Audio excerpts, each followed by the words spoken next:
So in this final part of this particular lesson, oops, no, try that again.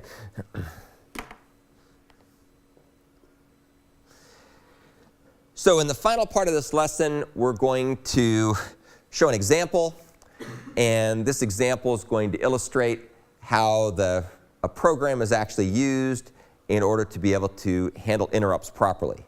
And so you'll get a chance to see what it does and how it makes the threads more effective. If you recall the previous example we looked at, when you rotated the screen, it didn't actually shut the thread down. So it kept running in the background, but it was kind of pointless. So here's the runtime behavior. We're going to use a thread to compute the greatest common divisor of two numbers, which is our boring example that just burns computation, burns CPU time. And you'll see here as we walk through this, and I show it to you and run it for you, the user can interrupt this computation at any point in time. So you can either interrupt it explicitly by clicking on the button here, or when you go ahead and rotate the phone, it'll also go ahead and do that as well. So I'll show you the code, and then we'll take a look at the implementation. So you'll see that there's a couple of classes. We have Lifecycle logging activity, which is our usual class that is used to log things to help with debugging. We have our main activity, which is going to be used to start and interrupt a Java thread that does the GCD of two random numbers. And then we'll have the GCD Runnable, which is the runnable implementation that implements the runnable interface, and it'll compute the GCD. And you'll also see, since computing the GCD is a compute-bound operation rather than the blocking operation or an I/O operation, we have to put in the specific calls to the code in order to be able to check to see whether this thread has been interrupted or not. Here is the manifest file. Nothing too unusual in the manifest file. We just define an activity that's called main activity. And the interesting stuff takes place over here in main activity. So as you can see here, main activity is a lifecycle logging activity, which means that it will log itself with its various methods. And over here, we have some fields. We've got the edit text field, which we're going to use to enter the desired number of iterations to run for the test. We have the number of times to iterate if the user doesn't specify, which I think is some large number like 100 million. We keep track of whether the edit text is visible. This is all sort of part of the material design concept that Android supports. We have a couple of floating action buttons, which are used to set the count and also to be able to start or stop the running of the program. We keep track of some output in a text view, which is then contained in a scroll view so that we can scroll the results that come in there. We have a reference to the thread. Oh, I think I see the problem. Hold on. So the OnCreate method, which remember OnCreate is what gets called back when an activity is instantiated by Android, and it calls up to its superclass to do some initialization, sets the content view, and then initializes the views, which basically just go ahead and store the various fields that are part of the look and feel of this program, including the floating action buttons. There's also some stuff we put in here so we can set the counts and so on and move between different buttons. Well, part of the thing in material design in Android is the ability to have buttons dynamically appear on the screen based on what you're doing. And so you'll see, assuming it compiles this time. Let's see if it compiled. Oh, good, compiled. So we'll be able to see how it works here in a second. Well, the Android Studio helps you by highlighting your mistakes, so it's easy to see. I'm really excited because I've got a new computer that showed up, which is way faster than these old ones. So it should be actually something that doesn't take minutes, takes seconds, hopefully, from now on. So you see what's going to happen here is when the user clicks the Set Count button, which will hopefully show up here in a second, that will then do the appropriate thing to toggle the results back and forth to hide or display the floating action button to actually start the running of this stuff. That's what this is doing here. And then when the person clicks on the Start button for the app after entering in the number of iterations to do or taking the default, that's going to end up calling Start or Stop computations. So Start or Stop computations is going to check to see whether or not we're currently running. If we're currently running, that means that we've spawned a thread, so the thread is not null. And so if that's the case, we're going to go ahead and interrupt the computations. So if we're currently running, then we're going to interrupt. Otherwise, if we were not currently running, we're going to go ahead and start the computations. And you can see what we do here is we take the value of the count that the user has entered, or we took the default value, either one. We get a count, like 100 million. And that's going to be passed into this method called start computations. Let's see it. There we go. That looks better. So here's the display. Let's keep our fingers crossed that it's going to work. Come over here, click the plus sign. You can see what happens. It gives me a count to enter. So let's give a very big number. So that's a nice big number. And now you can see once I did that, now I've got a new button, right? This is the start computation button. I used the play icon from a video display, which is part of standard Android. So when I click this, you'll see we start the thread with a certain name, and now it's running, right? And it's going to run for a while because it's got to do 100 million computations. If at any point I want to stop it, I click this button.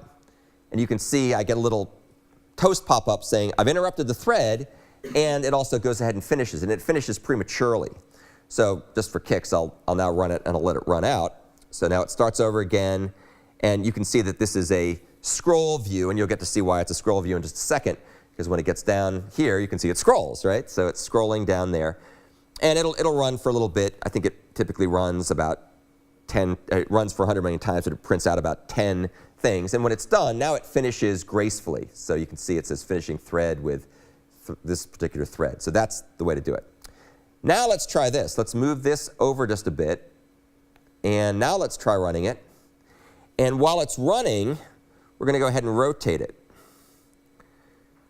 So you can see what it's doing. This is pretty cool. When it rotates, it still keeps running. It doesn't stop. If you went back and ran the previous version, the so-called concurrent version of GCD, you would notice that when you rotated it, it would stop, and you'd have to restart it again. So what this is doing is it's using some real cool things that we'll talk about later that allow the threads to continue to execute in the background even while the activity is being torn down and recreated. So in this particular case, as you can see, it just restarts it again when you rotate it. And I can stop it if I want. OK, so that's basically how it behaves. And so now I'm showing you what's happening is I'm clicking this button. By the way, this button, as you can see, plays two roles. It's either used to start, but once it's started, then it's used to stop. And that's why it's called the start or stop computations button. And it figures out whether the thread is available or not as an indication of whether or not it needs to interrupt or restart. OK, so having said all that, we come in here, we make sure we have a non-zero count or a positive count. And then we create a new GCD Runnable. We make a new thread to run this thing. We start the thread's now starting. And then based on what we're doing, we print this information depending on whether it's the first time or some subsequent time. And then we go ahead and notice how we change the floating action button to be stop, right? So once we start, it then toggles that button to stop. So that's, again, a little material design technique. So that's off and running, et cetera. Now, at the point when I want to stop this thing, like if I've started it, then it changes to stop. Now I click stop. That's going to cause the interrupted computations method to be called. And you can see what it does here is it interrupts the thread. So it's going to say interrupt thread. And we'll see how that gets handled in a second. And the way it gets handled is we have to check for it explicitly because, of course, the underlying mechanism uses the compute-bound processing since it's doing the GCD. And notice how it pops up that toast, which is what we saw. So this is a good time to go take a look at GCD Runnable. So GCD Runnable implements Runnable, extends random, keeps track of the activity. GCD Runnable can set these values. Here is compute GCD. This just recursively computes the greatest common divisor. We've looked at that before. It's not that interesting. Here's the run method. This is what gets called back when the thread starts. It's going to go ahead and print out every 10 million iterations. It'll print something out. So it goes into this big loop. We're checking the values, or we're getting the next random numbers. And then we check to see if we've been interrupted. And if we've been interrupted, then we go ahead and indicate that an interrupt has occurred. That's important because we're not doing any blocking calls. So otherwise, this program would continue to run until it completed. But we don't want that. We want to stop it. We want to shut it down when it reaches a point where it can't make any progress. Otherwise, we go ahead and print the results out. And notice when we're all finished running this loop, we're going to call back to the activity and call the done method. So let's go back over there and see what happens. So when done gets called, we go ahead and print out that we're finished. And then we make ourselves a command. And this command, as you can see in a second, is going to go ahead and reset the user interface. So it'll toggle it back to play. It'll null out the thread, toggle it to play. And then we go ahead and either run the command directly if we're being called from the UI thread, or if we're being called from a background thread, we call run on UI thread, which uses the Hammer framework, which we'll talk about next week or later this week. And that goes ahead and runs that command.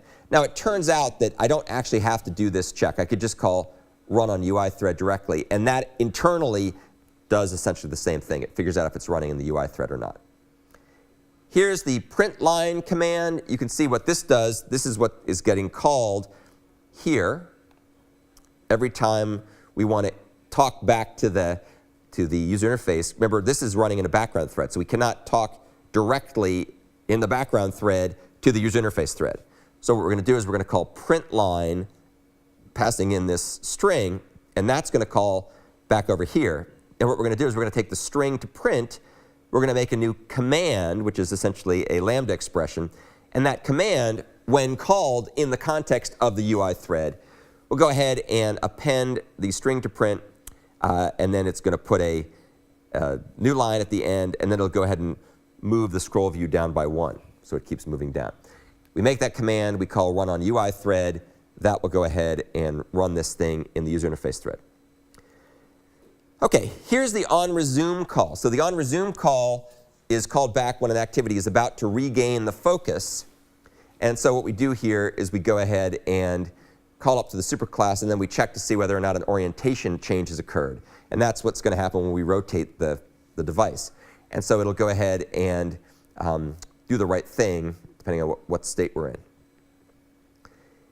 Here is the onDestroy method. OnDestroy gets called back when something is going away, right? So when the activity is going away, like either you've hit the back button or you've rotated the phone, what we're going to do here is if the thread object is not null, we're going to interrupt the thread.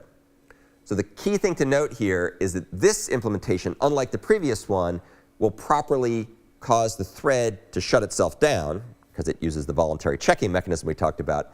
And once it voluntarily shuts down, that thread is no longer chewing up resources that we can't see. Yeah, Philip. So is this done like after the fact that you've already saved the states of the thread when you switch the orientation? Ah, great question. That's a really good question. So let's talk about that for a second. OK, so this particular implementation is just concerned with interrupting the thread and restarting it, right? It isn't actually saving the state of the computation. So we'll take a look. There'll be another version, which we'll talk about at some future point in a week or so, where it actually either saves the state or just lets the thread continue to run in the background. So this version will restart a thread, but the thread sort of gives the appearance of not being interrupted. But in fact, it has been interrupted and has been restarted. But we didn't start it where it left off. We started it from the beginning again. So this example here is just showing how to be able to write a program that will interrupt a thread and then get the thread to restart automatically. Later, we'll look at even cooler mechanisms that Android provides to be able to either keep the computation going or to freeze the state where it left off and then restart it at that state later. So that'll be the next thing that we'll do. But this case we're looking at here is a slightly simpler use case. We're just interrupting the thread and then restarting it. And later, we'll keep the state saved. That's a great question. OK, so that basically illustrates how this piece of code works. I think that's about the extent of it.